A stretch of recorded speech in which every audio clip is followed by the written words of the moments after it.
get into your physical. It's time to talk some piss and more. We gonna talk about it all. DVD, CD, UHD, VHS, books, blu-ray. Who knows, maybe you'll even see a laser disc today. Let's get physical. We wanna talk some physical media. Movies and TV, music and more. Come check out what we have in store. This is a media house stream. It's time for some physical media on FanZcene. I know it was like really popular because it like won some Oscars and whatever, but Jimmy does guys. It's got the Mighty Ducks guy. Got that guy. No! Yes, but no! He's not the Mighty Ducks guy! It's Emilio Estevez! We're the Brand!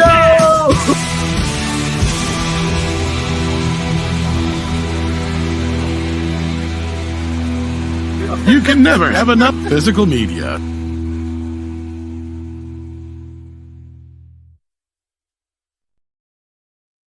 Yes, you can never have enough physical media. Hello and welcome. Emilio.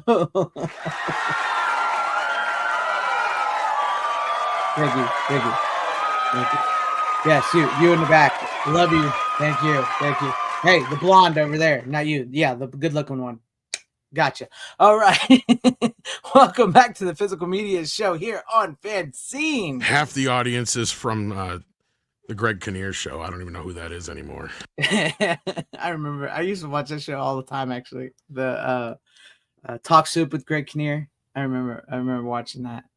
Man, that was a long time ago.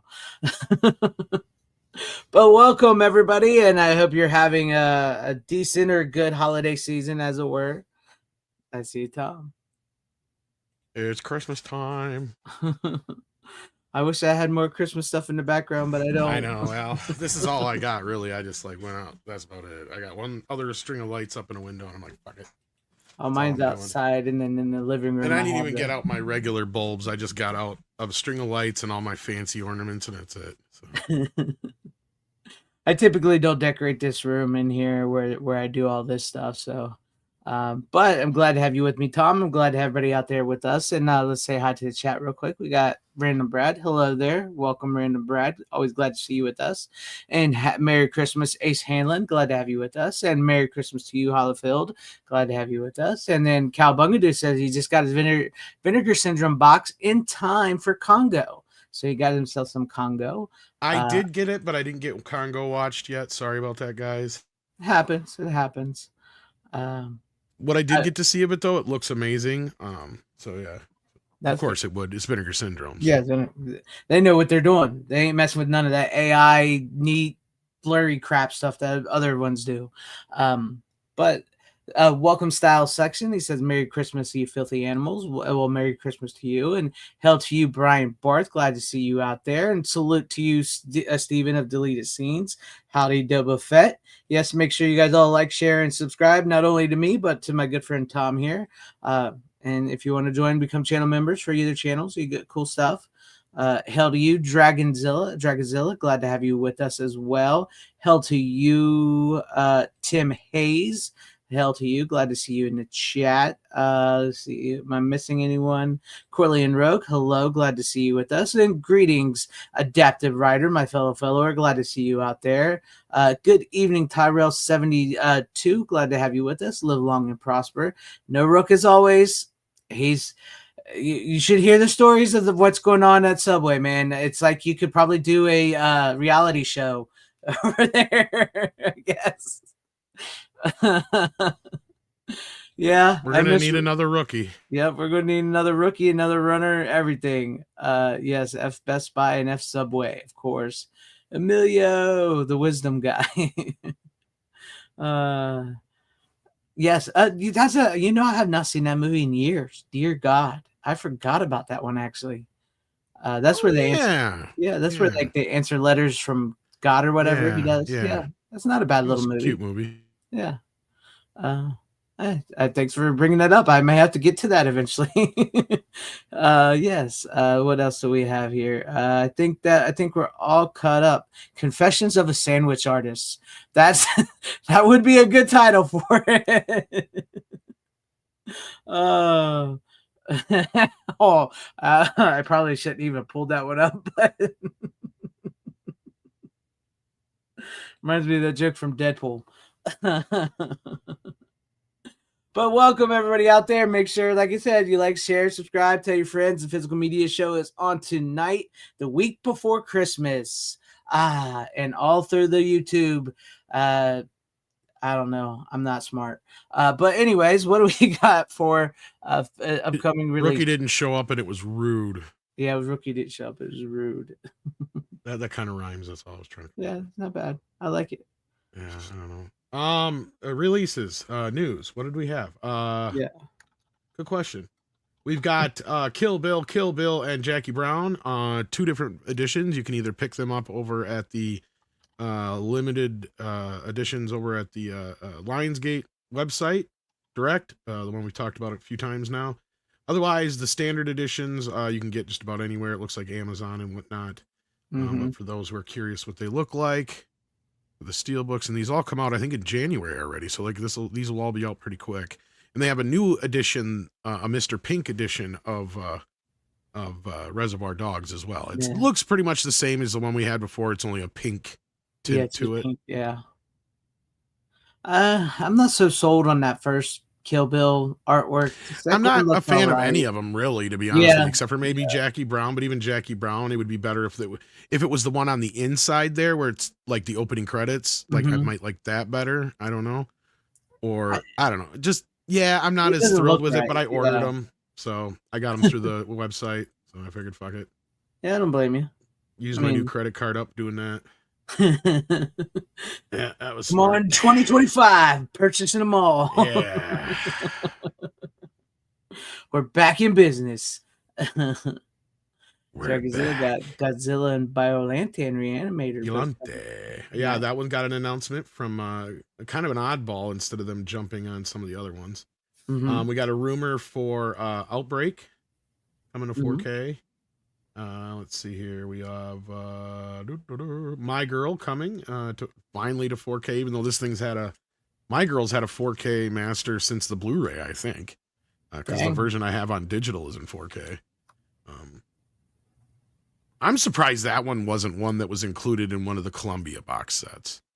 Yeah. That feels like one just like La Bamba. It's like, what are you doing? That feels like it's right up that alley, right? Like, oh man, yeah, definitely. I gotta tell you, I bawled like a baby at the end of that movie. Who didn't get fucked up by that movie? And that movie messed me. You want to know why I didn't get fucked up by it? Because I read the book first. Ha ha, fuckers. You did. You read the book first. I did. I did not. I knew that little motherfucker was gonna die. I mean, after watching Home Alone, I don't know how old I was. When did that come out? 90 was when Home Alone. 91, I think, was when My Girl. It was like right on the heels. I don't even know how old I was back in 91. I'm 41 now. Oh shit. I was young. 91. And 91. I was enjoying the movie, and then all of a sudden the bee shit happened, and I was like, oh my god, what happened? Oh yeah, I knew it was coming. Oh, like a baby. I mean, if you pay attention to it now, it's set up so. Oh yeah, yeah. Clearly, but kind of a road to Terabithia kind of story at the same time, kind of thing. Yeah. Anyway, what else was there? There wasn't really much else. I swear there was like some Scanners. Oh yeah, from I don't know who's putting that one out, but I guess what was the other one? Oh, Reanimator, because there was that idiot we got into a fight with. Yeah. I mean, I get it, but like, look, and the reason I bring it up is because, yeah, there's like 4 versions of the Reanimator. The big box set's like 120, 125. Then the 4K, I think the standard one's like 40 or 50, and then I think the standard Blu-ray is like 40 or something like that, something around those lines. Yeah. Anyway, some guy was griping about the price. I'm like, motherfucker, if this was Shit Factory, you'd have a point. Like, these guys are going all out. You're getting all sorts of goodies and shit. Like, come on. Like, we need to learn to pick our battles here, guys. And I've talked to people like Bill Hunt and other people about this before, where it's like, we really need to learn not to bitch about everything, because otherwise, and he said this kind of in so many words too, they ain't going to listen to us. I mean, he's already convinced they're not really listening to us, but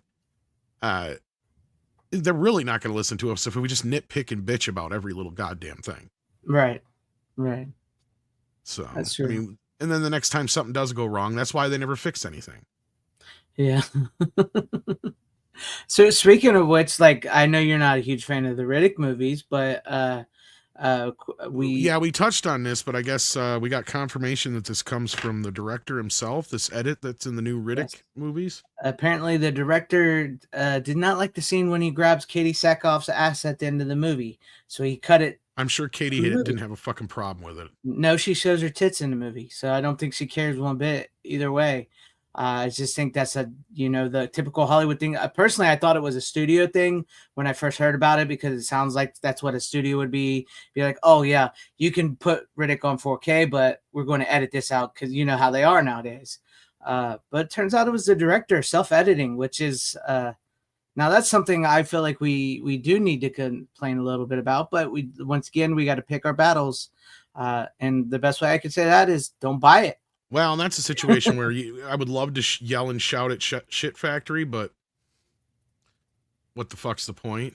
Exactly. Because it's not their fault at this time. Yes, I get it. They suck, and I'd be the first one to bitch at them if I could. But in this instance, you got to go after the director and Universal. So I think it's Universal owns those. Yeah, Universal owns it. But yeah, Arrow's supposed to be having some announcements coming up here, but all they posted today was a picture of the ocean. My guess is they're going to be doing Orca for the UK. Probably. What else would you think they would be showing water for? They've already done Waterworld. Free Willy. The Jaws movies are all out. Do you really think Free Willy? No, Maybe. I know. I was just saying I'm not going to say no. You want to know why? Because they've got that deal. Honestly. Yeah, because they've got that deal with Warner Brothers. You never know. I mean, and that's honestly one that hasn't really been tapped yet. So would they put the Michael Jackson music video on there? Hold me like a river, Jordan. And I would then say to thee, you were my friend. Oh man, I remember that on the VHS. Like you were my brother. Like me, like a mother. Would you be there? Come on, that song's a banger. I don't give a shit how lame it is. It's good. I remember, man, by the end of the song, if you ain't crying, you ain't got a heart. You're like, free that goddamn whale. You put in the VHS as a kid, and you start it, and you want to fast forward like the credits and stuff, and that was at the beginning of the tape, and you would just like stop. Yeah. Just let it that was just one of my favorite Michael songs. I don't even know why. It's not even that great of a song. It's just catchy. It's got a great hook to it. And no, it's funny about Willie. I don't know if that's what it's going to be. I have a feeling it'll be Orca, because like everybody's been releasing Orca. The only reason I think it might not be is because the UK, I think, already got Studio Canal's Orca. Mm-hmm. That might be the only reason I'm kind of like, maybe not. What if it's Deep Blue Sea? Maybe, yeah, could be. That's another Warner title, but hey. Yeah, that's true. But they've been getting Warner titles lately. That's what I'm saying. So it's a very good possibility, just as much as Free Willy. But is Free Willy hard to find? I have not seen a Blu-ray of it out for a long time. So did they ever put it on Blu-ray yet? I think maybe the first one, but I really don't know because I don't own the Blu-ray. I don't even think I ever had the DVD of it, to be honest with you. I remember having the videotape back in the day, but see, now I want to watch Free Willy. Yeah, that poor animal. They let him free, and Andre told me this story because he ended up in the Norwegian Bay. And I don't know if you know anything about Norway. They are one of the #1 whalers. Oh God! So dumb shit goes right into the fucking belly of the beast. But luckily, they figured out who he was, and they let him live out there. And he just wanted human contact. That's what it was. He kept trying to get in close to the humans. So I guess he lived in the Norwegian Bay area for right outside of Oslo there, right at the bay of wherever it is there that he was talking about till he died a couple years back here. But he just showed up one day because they put him out there in the sea to let him go free, right? Because at the end of the movies, that was the big thing, is they finally let Willie actually go free. Yeah, right? yeah. I don't know if you guys remember the big hullabaloo it was about. It's like, the actual Willie isn't free. And then he gets free, and all he wants to do is go back to people. He's like, I'm so lonely. But yeah, apparently it did come out on Blu-ray in 2015, and if you want to buy it, it's $200 from scalpers and stuff. Fook. So what the hell happened there? I guess it's That's out of weird. print, And For Warner Brothers, that's weird. It is. But yeah, I'm looking at it on Blu-ray.com, and they have it listed for $199 and $174 from Amazon and eBay. It's insane. Oh, but yeah. Now, how do we get on Free Willy? Because of the Arrow announcements that we won't find out about till tomorrow. Oh yeah, morning. till Friday. Yeah. Or Friday. Yeah. Yeah. I don't know. Well, I don't think he'll ever release the whole bloody affair. It just doesn't seem like. I think he will. I think this is just a way of cashing in, because you got to remember, Paramount just bought the rights to a lot of these movies, so they're going to want to cash in twice, not jump right into the whole bloody affair.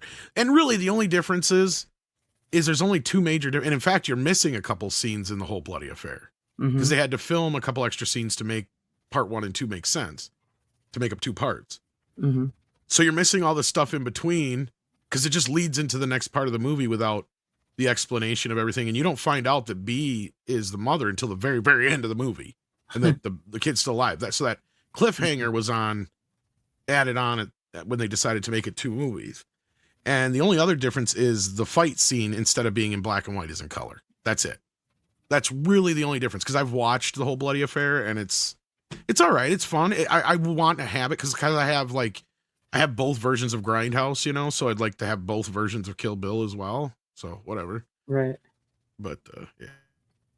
Well, I mean, Ron Henriquez here said Bill Hunt said on a podcast a few weeks ago it's coming. So I wouldn't be surprised, but I think they're just waiting to cash in on this first, and then they'll do the whole bloody affair next year or something like that.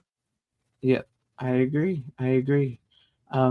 But before we get into sharing everything here, is this happening for anybody else on watching the show? Apparently.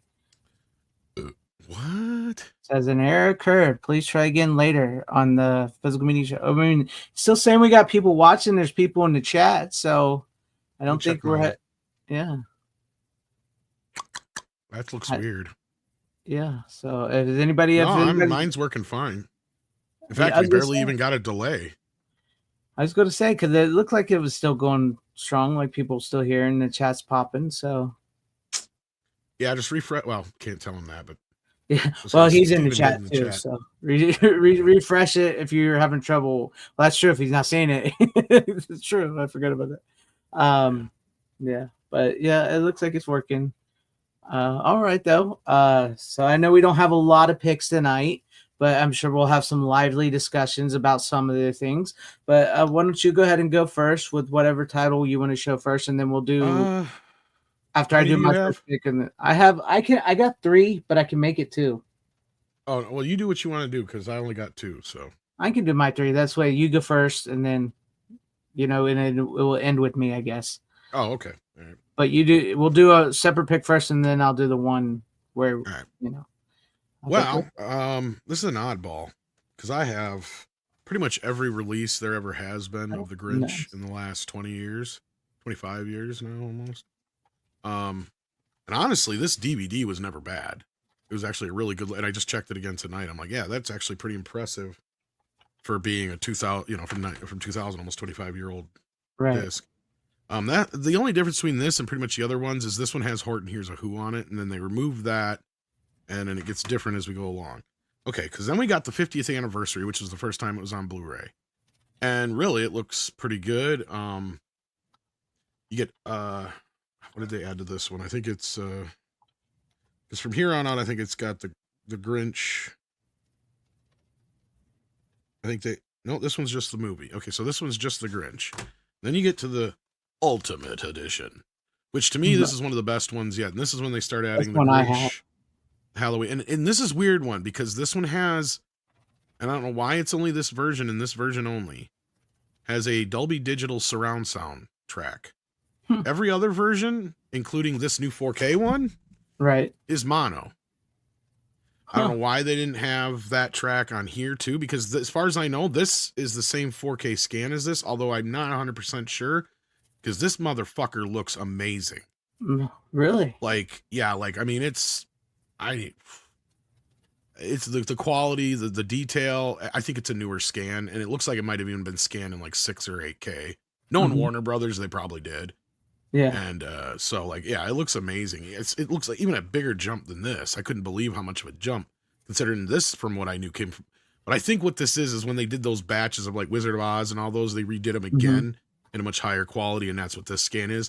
But I just wish they would have carried over that stereo track, because otherwise they're exactly the same. They have the same extra shows and stuff on them, like The Grinch and the Cat in the Hat and Halloween is Grinch Night. So as far as I know, I mean, that's the only difference is the Dolby Digital track on here, which is just stereo. And I don't know where they got it. I've never heard it before. Never heard. Obviously, it's gone now. I don't know what the fuck they did with it. That's but weird. It's not, yeah, I don't know if it was done for like the TV version at some point or something like that, because it's not like a full blown like knock your socks off remix, but it is a true stereo track. Like the music is coming around in the stereo surround sound, and you got some of the sound effects going, and some of the effects and the voices are all in the center channel like they're supposed to be. It doesn't sound like it's some bloated, made up, fake surround soundtrack. So I'm just like, that is weird. And what's weirder is because it's Dolby Digital and not DTS. Right. And it was only like 128 kilobytes or 192 kilobytes or whatever a second. So it's almost like an old Laserdisc or DVD track maybe or something. But it's not the one from this DVD. Wonder if it's, but it's from weird. the Laserdisc. Because I was thinking so, because this also has a DVD in it. So it's the second time it was released on DVD or whatever. And I believe this DVD in here is either the same thing as this, or it probably is just a printing of that. Right. So I don't know. This movie has so many versions, and as far as I know, the show itself, nothing changes. It's just the content is all pretty much the same. It's just that one weird, wonky surround soundtrack, and then they just changed what came with it after the first release. Because now you can get Horton Hears a Who separately. That's crazy. Yeah, but I haven't got the 4K. I was always curious about that because for the most part, other than save like heavy metal and a few other, I had not seen much of a big thing with cartoons on 4K. Not always, but this is a pretty good jump. Yeah, like this is more in line with heavy metal, and that's just probably because MGM took care of it for so long, and then Warner Brothers took it over, and I'm sure they've scanned the negative a few times now, but they've kept it in pretty good shape. So it probably helps that it's not like most of the new 4Ks are new cartoon type movies, so it's not well. really And those kind of shows like that, I mean, that's why they keep getting new releases all the time. That's why the Peanuts got all of them in 4K. Yeah, because they would do them for television. Rudolph, same thing, and so there's money in that, right? Like the network showing would pay for that. That's like pocket change to them, right? Like it was almost every few years these shows and movies were getting remastered. To where you go back to the history of Rudolph, that's a whole nother discussion to have about the hundreds of variants in that. Like even on the home video versions. I mean, even us growing up as we were kids, there's like at least 3 different versions of that you probably saw growing up. So like, yeah. And none of us are old enough to have seen the original, except for maybe somebody in our chat if they're in their 50s or 60s, perhaps. But yeah, there might be. You never know. I do skew older on my channel, so you never know. Heavy metal looks amazing in 4K VHS Massacre. Oh yeah, beautiful. It's probably one of the best. I haven't seen the Grinch one, but it's probably one of the best cartoons I've seen in 4K. There's a few that we've gotten since then, but yeah, you're not wrong. A lot of, depending on the source, some animated features just don't quite live up to the quality. Some don't. I think it helps when it's, or the Blu-ray's just good enough. Yeah. I think it helps with like that with the Grinch that you're talking about, where it was like drawn and it had a film and it was well taken care of. So, and it wasn't cheap to make. I mean, they spent money on it. So I mean, they got Boris Karloff and everything at the time, which you don't think about was actually a big name at the time a little bit. So, yeah. I must stop Christmas coming. Yeah. The boxes and bags and bubbles and. No, I mean the special. Who hasn't seen it? It's a perennial favorite. I mean, I remember one year when TNT would show it almost every fucking day or multiple times a day. Sure, yeah, that and they always, which I know you know, with the Phil Hartman special. Oh yeah, the Christmas Story deal. Well, that was 24 hours of the Christmas Story. Yeah, on TBS, and then TNT would show the Grinch all the time. Yeah. Merry Christmas, VHS Mikey. Glad to see you stop by. But so you can recommend it, so that's a good thing. Yeah, I don't know if you'll find it for a price. I think I paid $20 for it. It's a little bit pricey for what it is, but you get the 3 specials on there, a bunch of the special features, including that special I was just talking about with Phil Hartman and a couple other things. So, The Grinch Halloween one isn't the greatest, No, but it's all but it's right. good to have. It's good to have. I watched it over Halloween. Did I bring this on over Halloween too? I I don't think you did, but I think you I showed. mentioned it. Yeah, Yeah. you just like, oh, I have all the Grinches, which we'll get to eventually. Okay, that's what it was. Yeah, I Then. think that's what you Yeah, because did. then the other special on here is the Grinch meets the Cat in the Hat. Mm-hmm. So, and I'm trying to remember because I know. I'm trying to remember. Does Boris Karloff do his voice in the Halloween one too, or not? Trying to remember now. It's been 2 months since I watched it. So I think he does, but then they got somebody else doing the voice in the other special, I think, or vice Right. versa, something Yeah. like that. Sure it was, or maybe not. I don't remember. It's been a while. It's not one of the better ones, like you said. Yeah, it's not one of the better ones. Am I misremembering this? Wasn't there like a Nickelodeon show with the Cat in the Hat and Grinch and everything? Where, Like live maybe they action were with the puppets? Yeah. Yeah, Yep. that Yeah, was it was the real. Wonderful World of Dr. Seuss or whatever it was. Yeah. Yeah, I can't. That's just like popped in my head. I was thinking. I thought for a minute I dreamed that. No, it was, I don't know how long it was on, but yeah, it was like circa 90, 89, somewhere in there. Yeah, they had I that. remember that. Yeah. But no, I'm glad that I don't think $20 is bad for the Grinch with I'm those sure you can specials find and it on everything. sale eventually. Yeah. It might. I mean, even though Christmas is Wednesday, he's liable to still be on sale by then. So you never know. Who knows?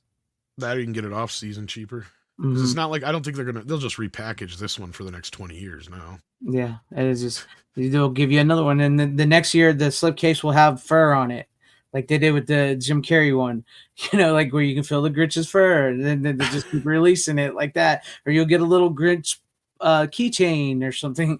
All those various releases down the line, as long as physical media is still being sold. So, which I think it will be. So, just maybe not in stores, sadly.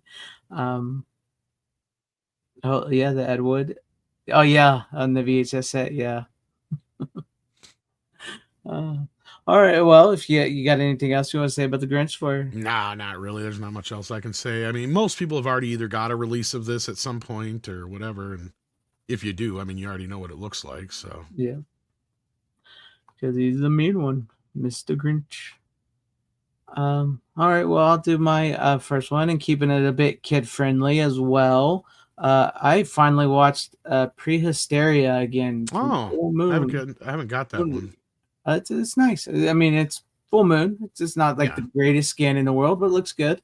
It's better than some of the actual full moon, like full moon movies. You know what I mean? It looks better than some of them.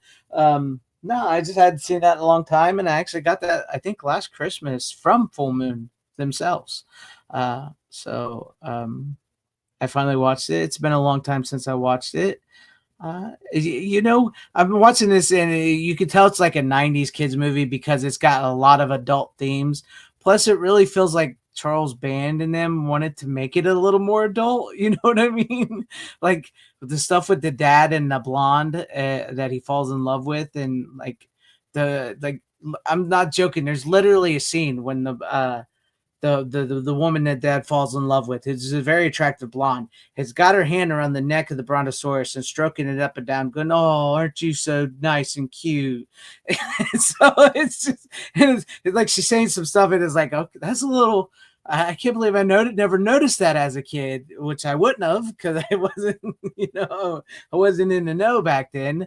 But no, it's a fun movie. It was, it almost kind of reminded me of Munchies a little bit. I forgot how much similar it was to Munchies because, like, this guy, he's in the rainforest and he's being led by this, like, the Mexicans, Aztec type people.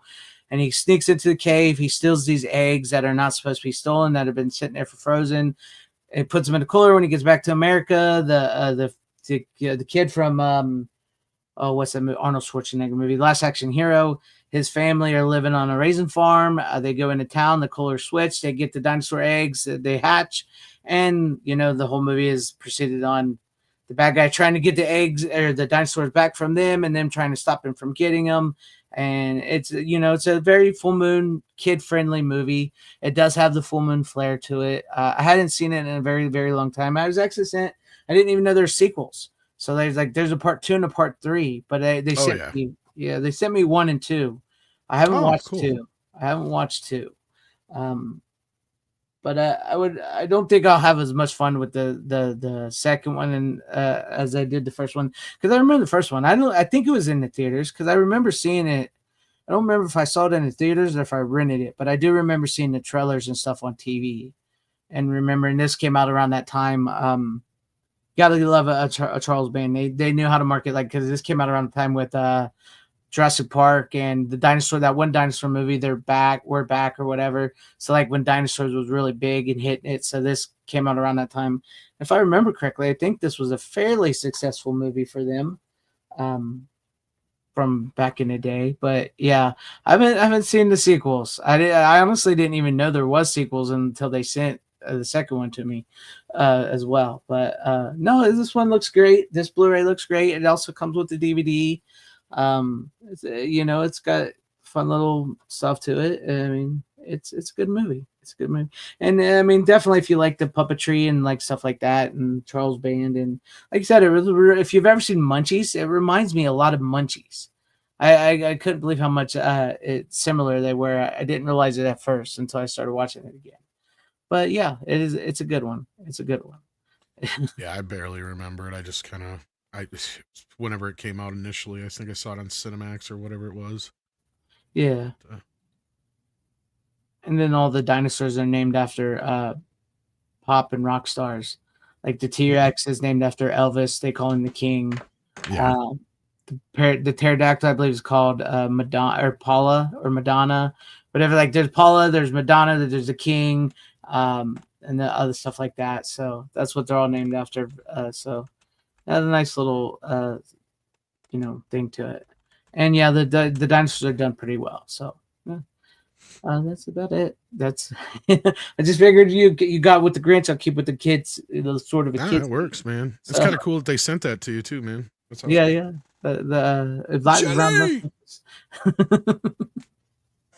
It's a good movie. It was fun. So, but yeah, there you go. Did the kids watch it too with you? Or? They wouldn't. These kids, I tell you, they don't like to sit still. They would much. Yeah, they'd much rather, which I'm happy because I don't have to worry about like, oh, get off that damn device or whatever. Yeah. They like to go outside. They like to play football and run around. So I'm good with that. So at least that's like normal kid activity that most kids don't do anymore. So, so I'm happy with that. But yeah, we can go to you for your next one, whatever one you want. You got it. I know you got 2. So I do. And the other one I got this week, speaking of Arrow earlier, we got Demolition Man. Wah, wah, wah. Predicted the future more than any other movie. And yeah, no, it looks great. Sounds good. Of course, it's pretty much the same remix as before, or same mix as before. So from what I could tell, but the scan looks amazing. The Taco Bell Pizza Hut thing is kind of dumb. Yeah, you were saying it's kind of dumb. like you're watching it and you're like, because it's literally only like 8 seconds or 5 seconds difference between the two, and majority of it is to where they don't even like whenever they're in the movie, they're like, you're kidding, Taco Bell won franchise wars, and he's like, so in the movie it's like his mouth still says Taco Bell, but it says, you're kidding, Pizza Hut won the franchise wars. I mean, and it's still Schwarzenegger saying it, but you can tell it's a completely different recording. And every time somebody says Taco Bell, they just dub it over with Pizza Hut. And then there's like 1 or 2 shots that they did with like CGI or whatever, where they replaced the Taco Bell sign on like a sign outside the store, the restaurant, and then a sign on the vehicle, the delivery vehicle or whatever. But otherwise, they don't even go to the trouble of doing it anywhere else. So like when they're in the restaurant, everything in the background has Taco Bell shit on it. All the waiters have the Taco Bell gear still. It's all exactly the same. So I don't even know why they do it. Like, and that's the only times. And then there's like a couple of cutaways that are completely different. Like, like where they had the canister of the food or whatever. Mm-hmm. So instead of Taco Bell on it, when they show it in the cutaway, it says Pizza Hut. Right. So like, it's the bare minimum of what they had to do. And for those who don't know why they did this was for the UK international market, because over there at that time, they didn't have Taco Bell yet.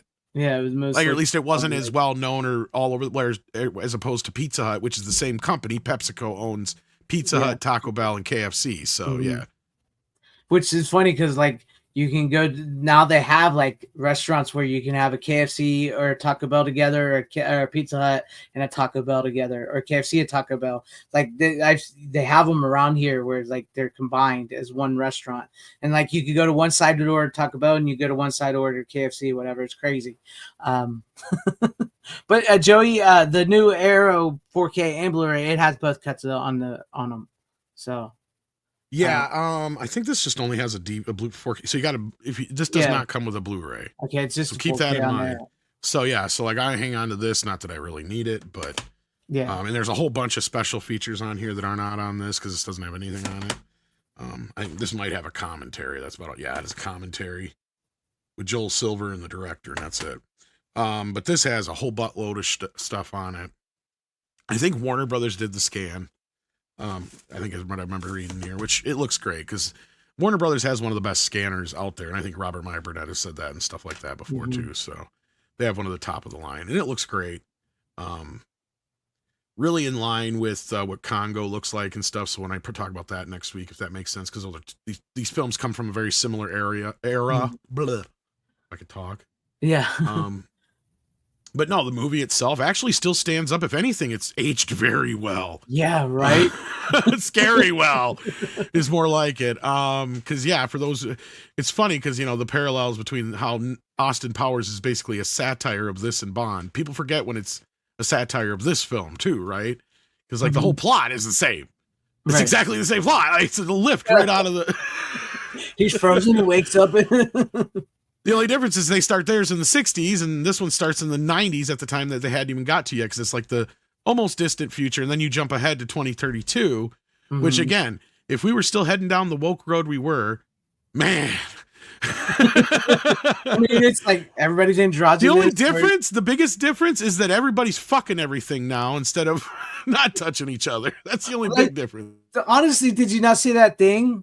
Which like I made a comment about it, but it's like it's whoever created this new like VR thing where it's like you just put it on and you can sit next to somebody and watch the movie and without even really touching them, and you both have like when you look at each other, you look animated stuff, you don't even have to touch each other. Like that reminds me of Demolition Man, the scene where she puts things on their heads and stuff. It's like, are we still headed that way in some aspects? So. Well, and you do have a lot of the AI VR stuff.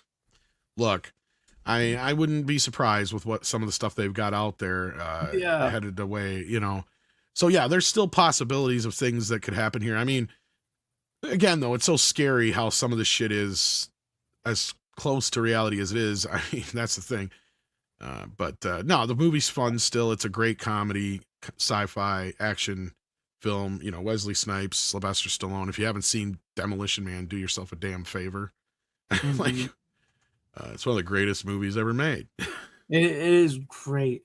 And it's funny. It's like when you first watch it, you think it's just like one of those movies. But like now in the world we live in today, when you rewatch it, you're like, yeah, I could totally see how we could end up in that future. Well, and it's funny because I'm watching them. They got like a couple interviews with people who had, during the making of it. And they talk. The one guy said that it was like Sly was like in a completely different movie, or like he thought it was a completely different movie. And I'm sitting here thinking, but then it wouldn't have worked if Sly was aware, or if he is, he's genius because he knew he had to play it straight. Right. Right. Because that's the guy's acting like, oh, Sly was like playing it like it was a straight action and not a comedy. And I'm sitting here thinking, did he not know, or did he actually know? Because you got to remember, this is on the heels of shit like Stop or My Mom Will Shoot. So to him, it's like, okay, this is a comedy, but to make this work, I got to play it straight. Because Sly is actually pretty funny. For him to actually do a quote unquote comedy should have been good. He just picked the wrong fucking movies. Between Rhinestone and Stop or My Mom Will Shoot were not good ideas to go with comedies for him. Yeah. Yeah. No, I would bet he probably did, because he's a lot smarter than people give him credit for, because they always see this like The Rock, he's a lot smarter than he is. I mean, that's what I'm saying. I don't think he was unaware. I think he was completely aware of what he was doing. That's my point. I agree with you. I think he was. Because he knew if he didn't play this straight. Now you could probably say that during Judge Dredd. Like I would, yeah. And I don't know if that's him so much as the director or the studio or whoever, because as far as I know, he didn't care so much about his face being seen, but the studio was, and that was their whole thing. Mhm. But otherwise, I have no idea how much he knew about Judge Dredd to begin with, Yeah, and whatnot. So, I just think that was a miscommunication but on it the should have been like a perfect follow up to something like this, right? But it just didn't pan out that way. It's true. That's true. Yeah, the three seashells, are they still the same? What about the 3 seashells? Is it- I would Or did be this him. come out after that one? Which one came first? I'm trying to remember. Um, Did this come first or did Judge Dredd? Because Judge Dredd was like 95, 96, and this was like 95, 96, wasn't it? Judge Red 1995. So Where the fuck's the year on this? 93 is Demolition Man. Okay, it was a little earlier than I thought. Okay. Yeah. Okay, so yeah, this is a year after Jurassic Park. All right. Mm-hmm. Looks really good, though. I mean, you get full-on poster. I got my little stickers. Come with 3 seashells. And Life is Hell. And it's got, on one side, it's got the virus, Simon thingy. Oh, nice. What do we call that thing? And then the other side, of course, is just the standard poster. And it's got that typical Arrow smell to it. And then you got the booklet that gives you a morality violation right on the front. That's cool. And the book itself is all right. It's got some essays in here, and of course, just a lot of pictures and whatnot. It's typical Arrow, pretty typical Arrow. What you would expect. The stickers were kind of surprised. They like fell out, and I'm like, I didn't expect stickers. Stickers. Whatever. And then, of course, you got the reversible art on the inside. You can either do that or it looks just like this. No, and then it comes with cards. Yeah. And for some reason, instead of giving us a good Arrow tease of what's next, they just give you the card that has Demolition Man. I don't know if mine was just whatever. Or... Maybe they just was like. Well, it's usually when we find out a leak of something or a leak of whatever's coming next or down the road, right? Mm-hmm. Is when they slip in their little card. Nobody knows about what's coming next, and they see that and they're like, "Jason goes to hell." Jason. I do not think we will get a sequel, Brian Barth. I don't. It's been bounced around. I would say there's a better chance of it now than there was in the last 5 years, mainly because Sylvester Stallone is doing very well with Tulsa King. Mm-hmm. But depending, I mean, with the politics the way they were the last few years, I'd be like, eh. But now I think there's a little more chance. Like, again, if we're probably ever going to get one, we're probably closer now than ever. But I agree with you, Greg. I don't know if I'd put money on it. Yeah, I don't. I mean, yes, it's a possibility, but I don't think I'd put money on it, and I don't think we need a sequel, and I don't see how they could bring back Wesley Snipes unless they have like a cloning or something to go, because he straight kills him in the movie. They'd clone him. Of course they would clone him. Of course, I mean, because that'd be the future technology. Or he'd have his twin brother or something like that. Yeah. I mean, if you could do it without Wesley Snipes, which sucks, I just don't know why you would. But I mean, you almost have to, which is sad. But yeah. Yeah, but I do agree. I don't think we need a sequel. Tango and Cash 2 might be fun, actually. I would go for that. Kurt Russell and him. I mean, I know you're not the biggest fan, but I could go. No, it's all right. I just at this point, a lot of those sequels, you got to give me a good goddamn reason, especially after seeing that fucking trailer for the Karate Kid thing, which will bring me into one of my picks tonight, and it was not actually planned. Okay, well, you might as well go because I got really nothing else to say. Okay, I'll bring it up real quick. I watched part 2, Karate Kid Part 2, but it wasn't because of the trailer, and I didn't even really know they were dropping the trailer. It's just, to be honest with you, one year when I was wrapping Christmas presents a while back, I watched Karate Kid Part 2, so now Karate Kid Part 2 kind of reminds me of Christmas. That's why I watched it, because it just happened that way. Because I was just like, I need something to throw in while I wrap these gifts for everybody, and so now every few years I'm like, I gotta watch Karate Kid. It's Christmas time, part 2, anyways. But yeah, I did not. It was pretty much that trailer. Speaking of which, just looked like a sequel to the Jaden Smith one, where they just replaced Jaden Smith and threw in Ralph Macchio to make it a legacy sequel. That's pretty much what it looked like to me. and I'm not sure you've talked about it to death, but I enjoy part 2 of Karate Kid, where they go to oh my god, where they go? I just watched it. I can't even think about it. Um, what's that? I know they see Yuki and all that. Yes. Is it? It's not Hiroshima. Not Hiroshima. Where do they go? What is that place? Island called or whatever? Okinawa. Okinawa. Thank you. Okinawa. I apologize. It's late. You got But it yeah, just before I answered. yeah, where they go back to Okinawa and you know we get to meet the lost love of Mr. Miyagi. As much as I love what's her name in the first movie, Elizabeth. It's Elizabeth Shue, right? No, it's not Elizabeth Shue. Is it Elizabeth Shue? Yeah, it's Elizabeth Shue. Yeah, it's Elizabeth Shue. As much as I love her in the first movie, but he really had much more of a connection with the girl in the second movie. Yukie. Yeah, Yukie, and I'm kind of surprised they didn't kind of make them. I kind of would have liked to seen him get with her in the end. You know what I mean? Cobra Kai's fine with his wife and Or everything. wait, Yukie was the one that Mr. Miyagi was with. Yeah. Kumiko. Kumiko. I always felt like he had a better connection with Kumiko than he did with any of the other girls. That one really, I wouldn't mind it if Danielson ended up with her. But no, it's a great movie. It's like I said, now for whatever reason, when I watched that one Christmas a while back, Karate Kid 2 reminds me of Christmas now.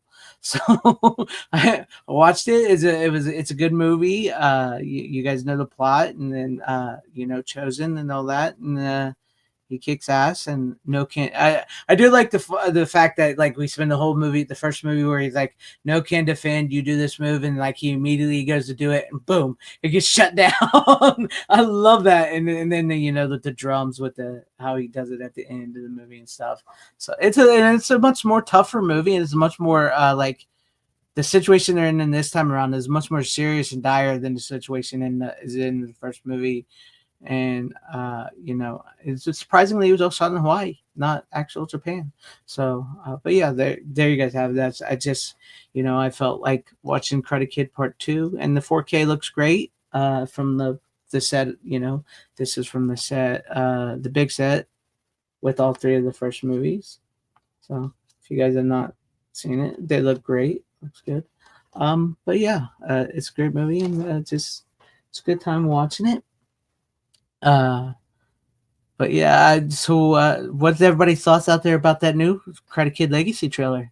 What are you guys' thoughts out there about that? Adventures in Babysitting is a great movie. I love that. But yes, Cobra 2, possibly. I know he was wanting to make that into a TV show at one point in time. But yeah.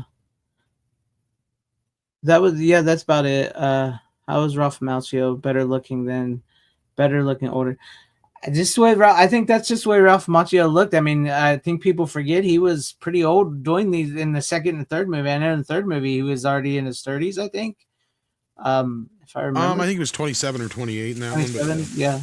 And then what's her name was like 18 or something. The girl that was with it, right? Wasn't she like 18 or whatever? in 89, no. In the third one, that was why there's no relationship. I mean, yeah, because she was 6. In this one, though, I don't know how old Kumiko was. No, I meant in the third one. That was the big deal. Yeah. Was what's her face who played the teenage witch? Mm-hmm. Forget her name. It's she was actually Lively. Yeah, and she was only 16 at the time, so Macchio didn't feel comfortable doing any sort of relationship shit with her. Yeah. I don't blame him. Yes, but Robin Lively, which most people don't know, that is actually Blake Lively's sister. I was going to say, yeah. Yeah, it's her older sister.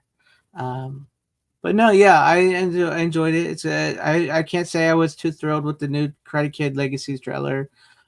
Personally, like I said, to me, it looked just like a straight sequel to the Will Smith one, just without Will Smith's son and with Ralph Macchio thrown in there. So to make it Legacy. But who knows what it is. And so might as well get on to the last, since you're probably all Karate Kid talked out from talking it lately. So let's get on to the last thing, because I have the last pick of the night. And I watched, and I was actually going to watch more, but I ran out of time. But but I watched Die Hard 1 and 2. Yippee-ki-yay, mother trucker. Uh, this is just a set. I just brought the DVD, the Blu-ray set on, not DVD, of the all of the movies with the extended cuts for Live Free and Die Hard, and the last one, which shall not be named. So yeah, and personally, I don't care what anybody says. Die Hard is a Christmas movie. There's no denying that. And the fact that so many people deny that, I don't understand. And I was watching part 2 this time around because I hadn't seen part 2 in a while. And I actually do like part 2. And it's not a bad movie, but I can definitely see it's not the best sequel. If you don't think part 1 is I was watching part 2 this round. If you do not think part 1 is a Christmas movie, watch part 2. Part 2 will confirm that part 1 is a Christmas movie. Not because of what you were saying, Tom, which I think is great with your point. I think you're spot on with that. But they go so overboard trying to make part 2 a Christmas That's what I was saying, movie. yeah. I think that's what you were saying, yeah. That's But what I'm getting at. Yeah, they go out of their way to make that fucker a Christmas movie. Yeah. They got snow. They got the lights. They double the Christmas music. They make sure to remind you, I don't know how many times in the movie as I was watching this, that it is Christmas. That's what I mean, yeah. You know, They like double the fuck down on that shit. They like, everybody knows the first movie is a Christmas movie, so we're going to make this a Christmas movie. And what they do is the second one is they succeed in making it a pretty generic action movie because and that's what I said. In fact, it works against the film in the end of the day. I mean, it would have been much better film had it just been any random day of the week, right? Or even President's Day. Or something like that. That's not a very heavily traveled holiday, right? Exactly. Because then it would have been funny because it's a holiday in Washington, and it's like, doesn't anybody fucking work around here? Exactly. Especially when you're dealing with generals in the military and stuff. Exactly. Like half the military, and that's what makes sense when to do that shit. Not Christmas. Exactly. You do this shit when, yes, I know part of the government shut down and all that kind of shit during Christmas, but you've got cops, other things on high alert and shit like that. Traffic is horrible. People are traveling like crazy. Pick a random fucking day out of the year that's not as busy where Washington's shut down. Oh, like President's Day? Exactly. That would have worked so much better. Because, like, I'm watching it and like, the bad guys themselves are nowhere near as enigmatic as all the guys in the first movie. Like, yeah, you have Hans Gruber in the first one, which everybody remembers. You know, what's his name? They just said his name out in the chat, and I can't even think of it right now. My God, I'm getting Simon. Old. Yeah, you got Simon. That's Simon. Are you talking about the guy in the second film? I'm talking about in the first movie, Alan Rickman. Alan Rickman. Oh, you mean the actor? I'm sorry. I mean, like the bad guys in the first movie. You got Alan Rickman as Hans Gruber. You got the big blonde-haired guy. You got his brother. You got the henchman of all henchmen, the Asian guy with the hair and the mustache. You mean, like, they all have these personalities and stuff, right? So, like, and not only that, you got what's his name, Carl Winslow, Alan out the side, and his boss from the Breakfast Club, and then the 2 FBI agents. Like, everybody's got a personality, whereas, like, in Die Hard Part 2, the bad guys have no personalities whatsoever. I love William Sadler to death, but he's just like a generic bad guy in this movie, and his crew are just generic bad guys. And matter of fact, I forgot John Leguizamo and what's his name from Terminator 2 are part of the crew. What is his name from Terminator 2? Robert Patrick. They're part of his crew, and like they're not in it a whole lot. They're just kind of like all the bad guys are generic. The only ones that really have a personality in this movie are Dennis Franz.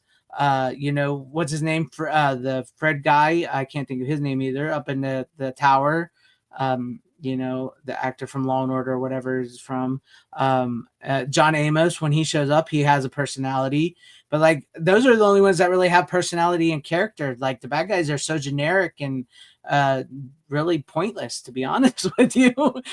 And this is where John McClane starts becoming a little more superpowered than the everyday guy, because, like, there's the one scene where they're going to one part of the closed down airport to, like, set up a beacon, because after they shut everything down.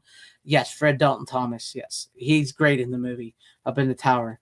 But, like, this whole SWAT team of guys and the stuff, they're going there, and they all just, like, They walk into this and they all get murdered by these guys. And then here comes John McClane jumping out of the vent, and he just like takes out everybody there.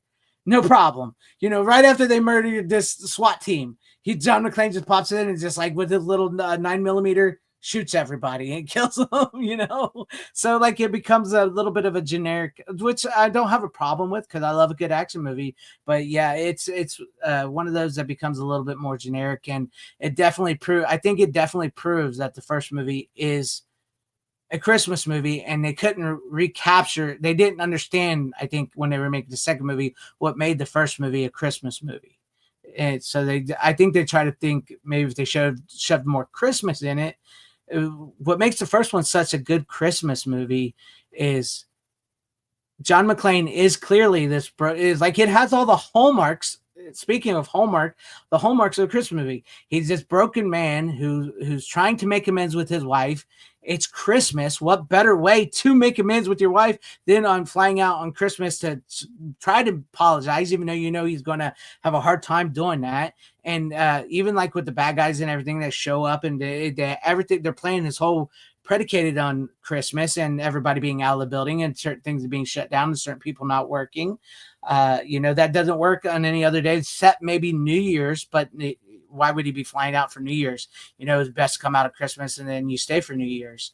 But like along the way, he makes up with his wife. You get the whole true meaning of Christmas and coming together and friendship and family, and you get to kick ass. And Alan Rickman is amazing. So I think there's so much to the first movie that makes it a Christmas movie, and the second movie kind of just tries too hard. Die Hard tries too hard is what it should be. And part 3 is great. I was going to watch part 3 and I was going to watch part 4. I don't mind part 4 that much. I know it's not the greatest. I know some people have problems with it, but I don't mind part 4. But part 3 is definitely one of the better sequels. But I watched the first 2. I mean, it's Christmas. Why not? I mean, after what Dennis Franz says, after all, it's Christmas. So, and like, there's no point for what's his name to even be in the movie as well. It's like, William Atherton. Like, there's really no reason for William Atherton to be in the movie other than his character was so memorable in the first movie. And it's just like put him and John McClane's wife on the plane, Bonnie Bedello on the plane together. That was kind of pointless. But yeah, I know you was watching some of them, and I think your point was very well made about the second movie and how it proves the first one is a Christmas movie. But yeah. Yes, William Atherton is great in Real Genius Ghostbusters. They always say he plays the best asshole, but he's actually the nicest guy. One of the nicest guys you will ever meet. So yeah.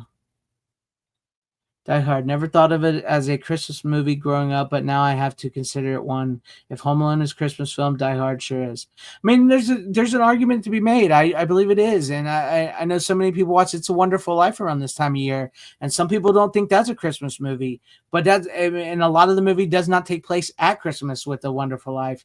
But there's this whole spirit of Christmas because it begins at Christmas and it ends at Christmas, and what it is, and it's showing this man's life and the meaning of what he means to everybody. What better way to show what you mean to everybody than on Christmas, And then he gets the greatest gift of all at the end, and John McClane gets the greatest gift of all at the end on Christmas. He gets his family back.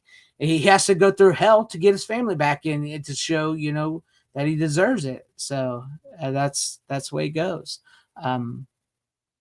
Yeah, I'm okay with part 4. I don't hate part 4. I mean, I know it gets a lot of crap, but it's not really not that bad of a movie. I don't think. I think what really hurt it was the PG-13 rating at the time, and so a few other things. But I think if you give it a rewatch, it's not bad. I think part 2 is a little more generic than the rest of them. It feels just more like a generic action flick trying to copy Die Hard with Bruce Willis. That's really what it feels like. So yeah, but part 3 is great. Part 3 feels like a true sequel to Die Hard, because I think, like Tom mentioned once before talking about Die Hard or whatever, is like, as happy as an ending as it is with John getting back together with his wife, they were not really logistically, they were not going to stay together. There's no way John McClane, the person, he's not a California cop. Yeah, he's not a California cop. There's no way she was giving up her career. It bought him a few months, maybe a year or two, but he was eventually going to leave her, and they were going to break up, and he was going to go back to New York.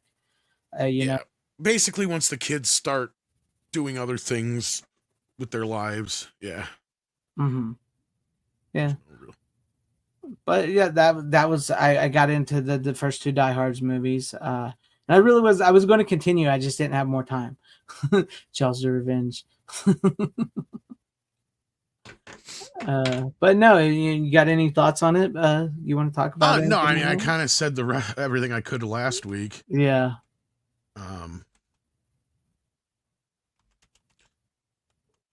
Really, what else can I say? I mean, exactly.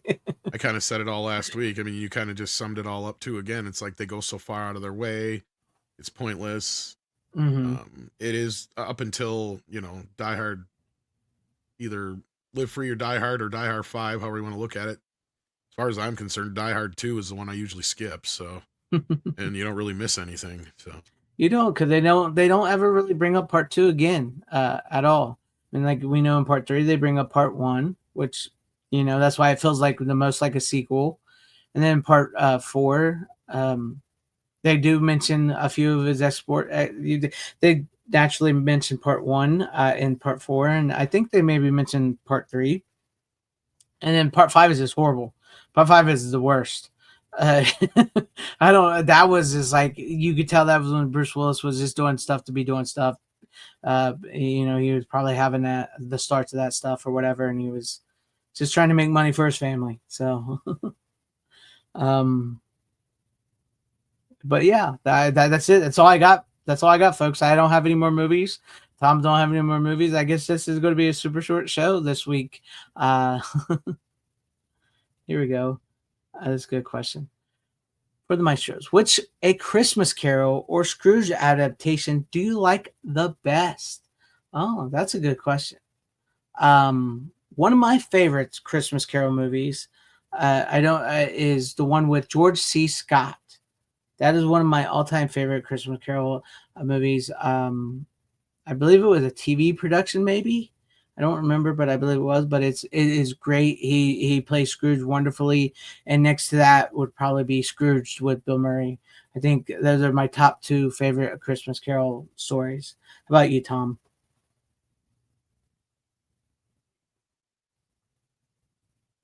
I enjoy Scrooged a lot. Probably my favorite one has to be Muppet Christmas Carol. Yeah. Otherwise, Yeah.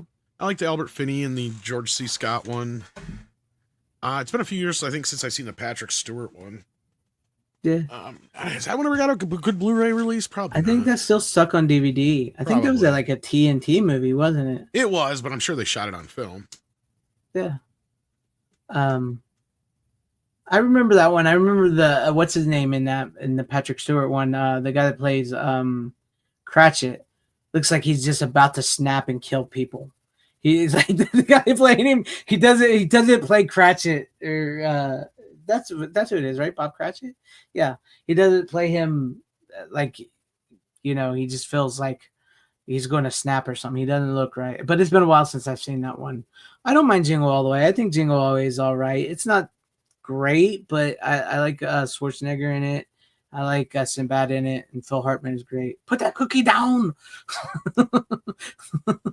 It's great. You gotta love the fact that like Arnold Schwarzenegger lives in this neighborhood where he's Arnold Schwarzenegger, right? And knowing what we know about him now, and Phil Hartman is the ladies' man of the neighborhood, like getting all the moms, you know.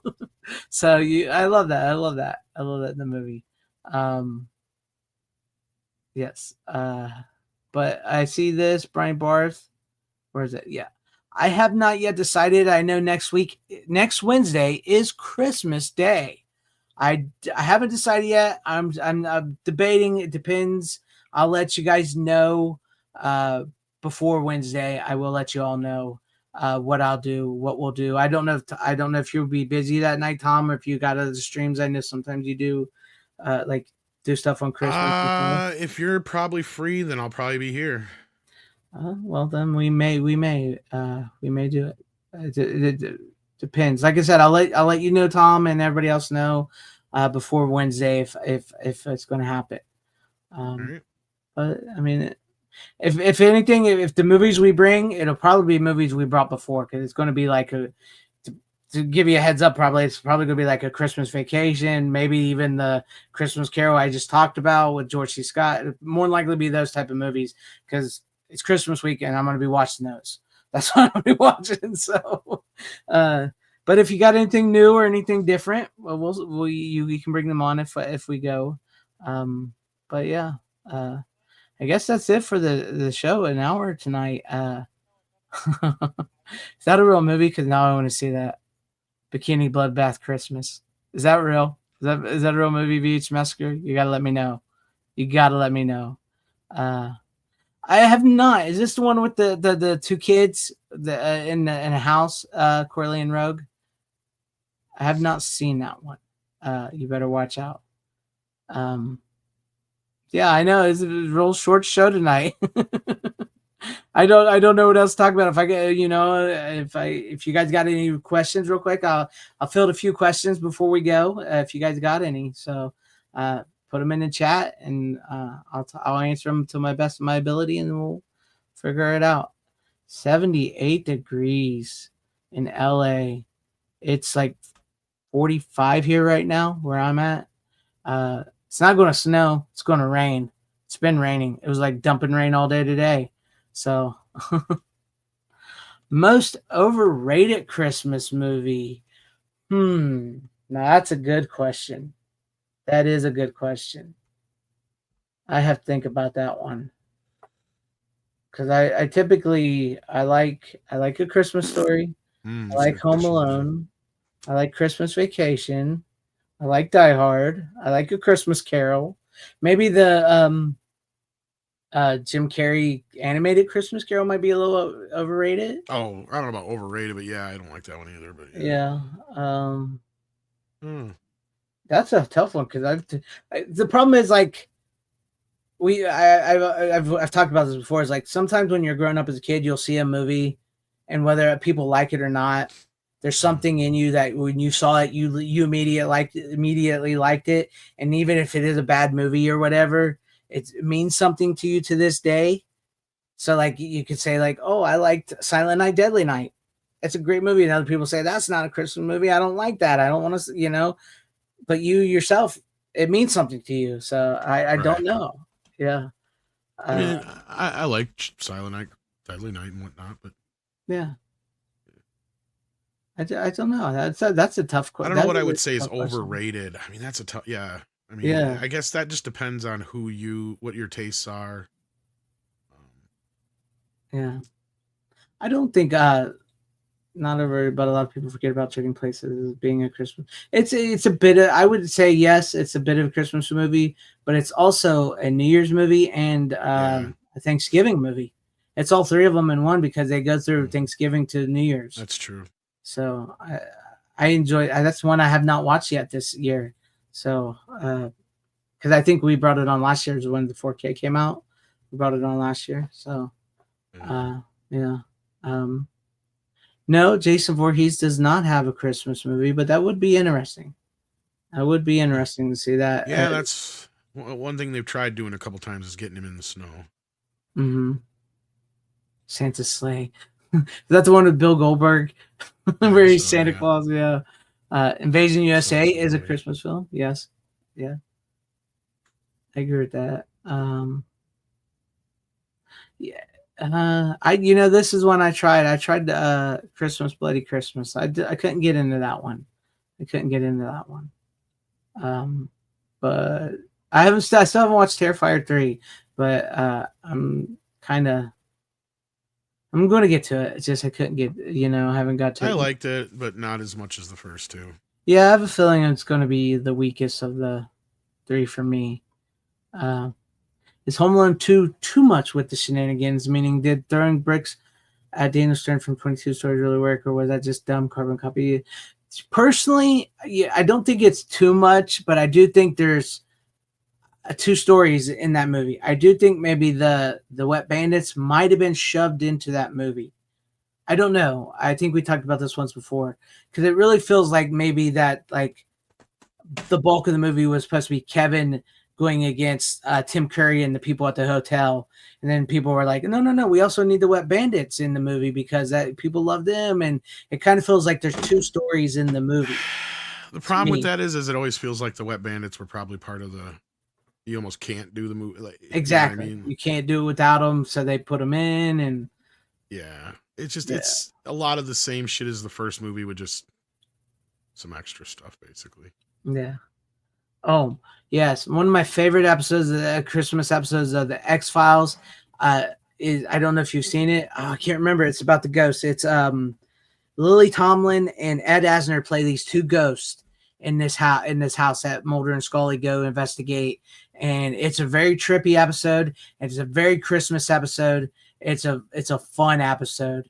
If you've never seen it, I recommend it. I do typically watch that. Like I talked to you once before, like this may be it. I don't know if this is it or not, but I think it is. I put a bunch of like Christmas episodes on like one of these and I watch them. And that's one of the ones I typically watch. I've made a few like Blu-rays and DVDs of like Christmas where I've took them, burned them and copied them. Right. So, put them together and I watch them like that. And I do typically watch that X-Files episode. It's a great episode. I do watch the Dean Cain Superman. He made 2 of them. So much of it. So yeah, yes, that's what it's called. Thank you, Randall Brad. How the Ghost Stole Christmas. Great episode. It's a Wonderful Life is a great episode. 2-parter. Sam Kinison is in it as the. I love it. They try to show Al Bundy how bad everybody's life would be without him, and everybody's life is so much better without him. And he's like, screw that. I'm coming back. They're not going to live better without me. And so Sam Kinison is his angel. Oh, it's great. I love that episode. I remember that now. Yeah, it's a great one, isn't it? Yeah. By the time the second one comes around, they're just cartoon characters at that point. So I mean, like Marv gets electrocuted, turns into a skeleton, and comes back. Yeah, that's straight cartoon. That Wonderful Life is a great one. Yeah. But I mean, if you guys you 1 or 2 more questions, I'll take, and then I guess we'll close it down for tonight. Give you a nice little short episode tonight. And we'll figure out Christmas when I get time. But yeah, the Beavis and Butthead Christmas episode was good. Oh yeah. Yeah. Did Kolchak do a Christmas one? Oh, Kolchak, A Christmas Story. Okay, I get what you're saying. Never mind, because he's the dad in A Christmas Story. I was gonna say I have the Kolchak on the one season it made. I don't think he did a Christmas movie show, but I'd have to check. But yeah, I guess if that's it, guys. I appreciate you guys out there. Thank you for watching. Thank you everybody at home watching. Thank you everybody in the chat. Yes, the WKRP Cincinnati one is great. Merry Christmas to you guys. I appreciate you guys. As always, make sure you like, hit subscribe, share it out, and thank you guys for always being here with us and hanging with us. And I hope you enjoyed the show tonight. Like I said, it's a little short. I'm trying to find this clip here, but as always, thank you for watching, and you don't have to go home, but you can't stay here. Merry Christmas! Dinner was full!